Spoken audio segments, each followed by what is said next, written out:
Hi everyone, welcome to my channel. I am Sanya, and in today's video I'm going to talk about how to manage your anger.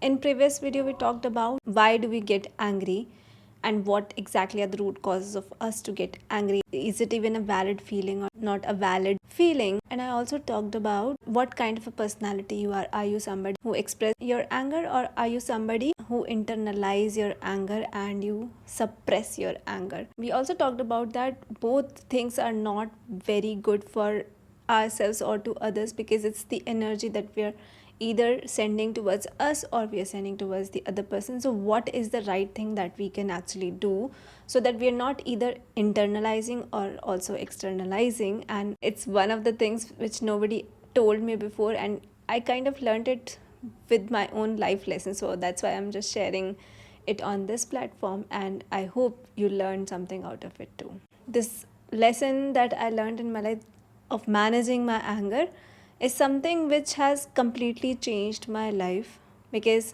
as I told in my previous video, which is linked above, that I used to suppress my anger a lot, and then it used to come out in different forms in different situations which were not even anger worthy, and I became a little passive aggressive in nature. And sometimes I could even suppress my anger for so long that I started to see some physical ailments in my life. So this is why I have come up with this channel as well, that I've gone to the depths of my own mental problems and I have healed them, and now I feel that I am in charge of my own mind and my own life, and that's why I want to share it with the world. So I'm going to give you 5 steps on how we can manage anger, and I hope if something strikes you, it will definitely help you too in this journey. And I've also learned in my life, with each and every day of meditating and finding who am I truly, I figured out that there are several tools which are in front of us. It's just that we're not able to use them properly to measure where we are in life. For example, let's take anger itself as a spiritual tool which will help us determine our growth. Are we going up or are we going down in life? It's very easy to call ourselves spiritual in life, but the way I measure myself or other people as well in this journey is that how easily do they get triggered. And that's why I use anger as a tool, that if I'm getting triggered by something which is not under my control, then it means that there is more work that I have to do on this path, and I really have to improve myself.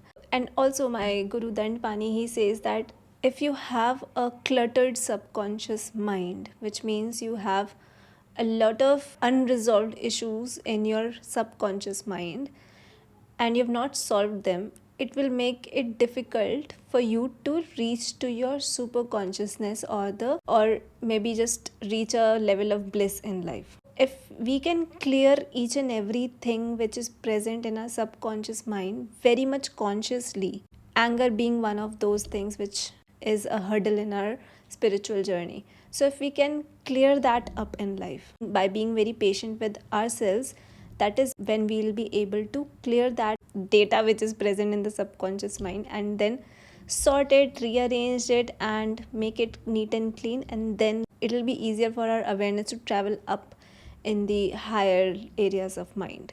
Another reason why you need to manage your anger is also related to law of karma. Everything that we say, either externally or internally, is an energy which is released to the outside world or to ourselves.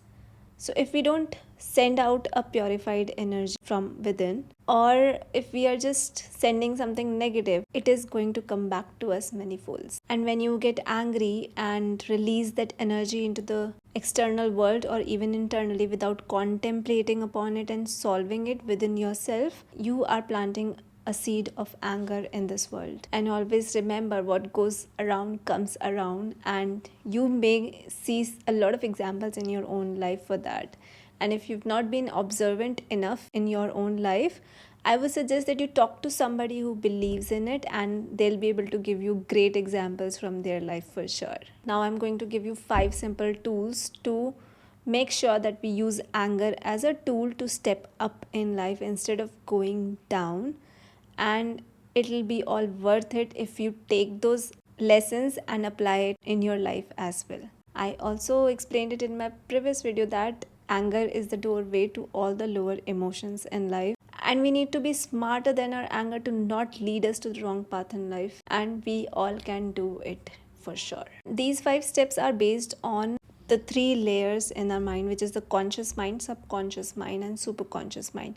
So conscious mind is something which is on a physical level, that is registering everything from the external world. It is related to our senses. So anything which we can see, touch, feel is related to conscious mind. The next thing is the subconscious mind, where everything which has happened until now with us, or whatever we have done until now in life, is stored. It's kind of a memory bank which has every information present as it is. We sometimes feel that whatever is done is done. It's not like that. It is right there, staring right back at you. It's just that you're not looking at it because you never close your eyes. And this is one of the reasons why a lot of people can't meditate, because when they close their eyes, their subconscious mind is telling a lot of stories that they don't want to listen. That's why meditation is difficult, but with a lot of persistence you can really do it. Now I was talking about how we can leverage these layers of mind to our use and break the habit of anger. Now first thing that you have to do is consider this anger as a tangible product which you can touch or feel. Now consider it as a red color of button in your mind, and when you get angry, this button gets pushed and it radiates some heat in you. Your body temperature rises. You have a churning feeling in your stomach. You feel the tightness in your jaws and chest as well. So all these are physical symptoms of anger, and if you just hold it right there, if you're able to observe your physical symptoms happening within you, that is one very important moment, or one very important milestone that you have crossed in life. Because when we get angry, we don't think that anger is separate from us. That is not the case. It's a feeling, and if you detach yourself for that one moment, that is when you are in charge of it. It is disguised as you, but it is actually not you. So first level is clear. Congratulate yourself that you have observed those symptoms within yourself. Because now, when you know this is happening, that is when you can go to the next layer and decode it. Also, this doesn't mean that you are suppressing your anger. Observation and suppression are two different things. When your anger arises and you unknowingly take it inwards and don't express it, and you don't know what just happened, because out of habit you're doing something, you're not being observant, that is called suppression. But when you're observing it completely, it means you are in charge and you're not suppressing it right now. Now we are talking about the second layer of mind, which is the subconscious mind. And as we already discussed, this is the memory bank of whatever you have done until now. Take an example of you fighting with your mother-in-law, or maybe you fighting with a friend. When you get angry and you observe those physical symptoms, you will also see that your awareness will go to those areas of the mind which will have the same kind of memories, or the same kind of past events that has happened before. That is why you're getting angry now. Once you get angry, all the memories from past comes in the front, and you start to revisit those. And once that happens, take a pause. Know that you are now in your subconscious mind, and it is an opportunity to clear those negative stagnant energy in life. We generally don't know where to start when we want to master our mind, let's say, or maybe want to take charge of our life. This is the step that you have to take. We need to use our negative emotions to take us to the memory which is lying there, which is not been solved until now, and is asking for help. Maybe all those memories that you've created were actually true and they should not have happened, but you can't do anything about them now. But there is something that you still need to do to resolve those unresolved emotional issues in your mind, by not actually releasing that negative energy outside to the other person, but by contemplating upon it. And I'm sure definitely that you'll have a very strong urge to release that energy to the other person, but This is the time when you have to remind yourself of the law of karma and think of it as a tool again, or a prescription by doctor which is given to you, that if you release that negative energy, it will come back to you many folds. The moment you recall the law of karma, this urge will still be there to release that anger from within you to the other person. Use your willpower to take charge now. This willpower that you have is also within you, anger is also within you. If you can withhold that anger with the help of your willpower, know that now you are in charge. And willpower is something which is not coming from your subconscious mind, not coming from your conscious mind, but it is coming from the third layer of the mind. And if you just grasp this little concept, most of the problems of your life will be solved. And every time we take one action, we are creating some neural patterns, right? We are creating some patterns in the subconscious mind. So this time what you have done is you have broken down the old pattern of releasing that anger either externally or internally, and you're creating a new pattern which is becoming in charge of the anger and not releasing it either externally or internally. Even if you're not able to solve it at that moment, I'll talk about how to solve it later. But if that can happen, if you can hold it right there, even if you're feeling very uncomfortable, that is a new pattern which is getting created in your subconscious mind. And if you're finding it very difficult to hold it back, take long deep breaths, because breath is something which is connected with our third layer of mind. Even if you've not observed it specifically, but it happens when you slow down your breathing, you slow down your emotions, overpowering emotions suddenly, right? It's the superconsciousness which within you which is in charge. That is when it is getting access. That's why there are a lot of pranayams and breath work that goes around in the world, and it helps a lot of people out there. So breathing is something which can be used as a tool at that point if you're not able to summon your willpower at all. Now let's say you have passed that particular time where you are supposed to show some anger or internalize or externalize or whatever it is, and that phase has passed. You kept your calm, somehow you managed to not say a word. Now you have left that place which was vibrating on a frequency of anger, you can say, and you're out of that frequency. The moment you can recollect yourself and you can breathe normally, I would suggest that if you really want to work on your subconscious mind, now is the time that you start to take action on those things, whatever has come to your mind. Even if it's a very stupid thing that would have come to your mind, write it down.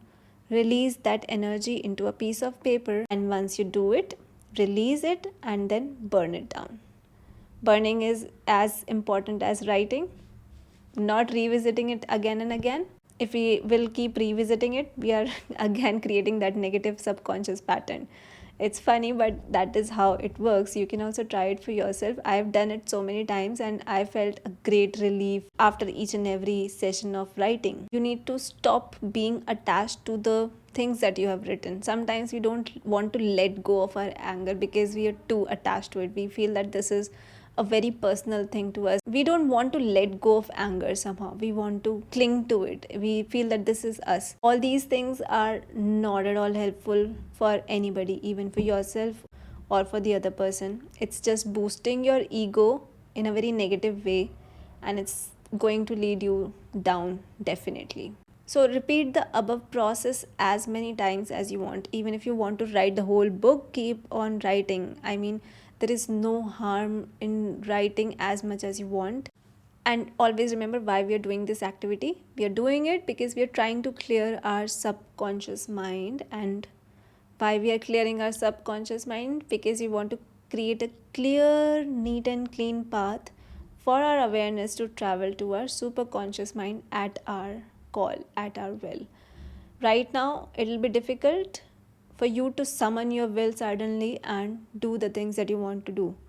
But once you have your subconscious mind clear, you have a great clarity, it's organized, it's neat, that is when it'll be on your beck and call always. And once you start to feel that now you're in charge of yourself, you will start to automatically get great insights from your superconscious mind, and it'll lead you to a very beautiful life ahead, which you would not have even envisaged for yourself. Now, fourth point is, don't only restrict yourself to just these events in life and become a slave to such events, that this is an opportunity area and once this arises, I'll do something about it. But if you really want to work on yourself, learn how to meditate in life, because if we keep on doing regular meditations, half of our subconscious issues will be resolved without us even knowing. So we are kind of in a mode which is, we are just curing our problems whenever it is arising, but we all know that precaution is always better than cure. So we can just do meditation every day to learn new insights from our subconscious mind, resolve them if required, and then move ahead on this journey. And if you're somebody who gets angry a lot in life, I would suggest that you keep a journal of it. What are the things that make you angry? What are the situations where you can expect yourself to be angry, and you can be very well prepared in advance that this can happen, and now this time I'm going to take action in a very different manner. And if you are prepared most of the times in your life, you will be in charge of your emotions automatically. It's just that we are living in a very passive way, that's why things are happening to us. If we start living actively and taking charge of all the things around us, we will have a very beautiful and life which is full of purpose.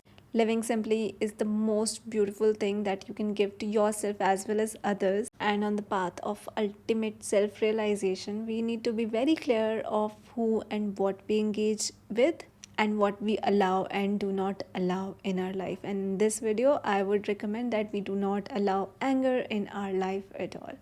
So, I'll see you next week in the next video.